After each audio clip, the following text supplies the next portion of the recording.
Everybody, today is Saturday, April 30th, 2016. We are at the end of April now, and I'm going to go ahead and finish Psalm 66 with verses 13 through 20.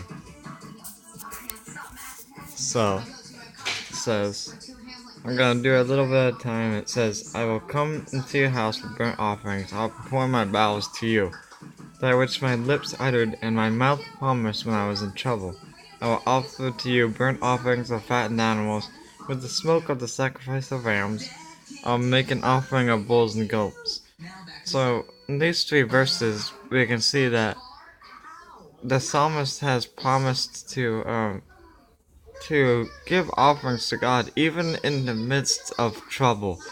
So, what this takeaway for me is if you're making a decision about giving and you're going through a hard time, I just encourage you to trust God with it. Even if you're going through a hard time, that would be the time to give the most. And whenever they pass the offering around, I just encourage you to trust God with your resources. And then 16 through 19, come and hear all you who fear God, and I will tell what he has done for my soul. So, in 16, once again the psalmist is telling others about what God has done. 17, I cried to him with my mouth, and high praise was on my tongue. If I had cherished iniquity in my heart, the Lord would not have listened. But truly God has listened. He has attended to the voice of my prayer. So, if you want God to hear your prayer and answer your prayer, you can't have iniquity on your heart. You can't hold that. You have to confess it to God, because that's what separates you from God.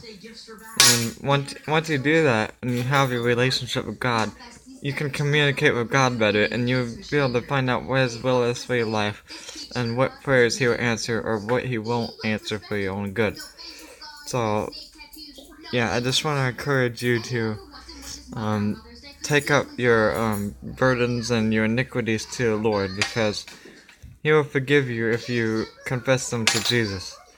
And then in 20, blessed be God, because He has not rejected my prayer, or removed His steadfast love from me. So, he concludes by saying that God has not rejected his prayer or removed the steadfast love. God's always gonna show his love and favor to you, and the more you spend time with him, the more you'll find out about his love and what Jesus has done. So, I just want to encourage you to spend more time with God and to know his love for you, his patient and steadfast love.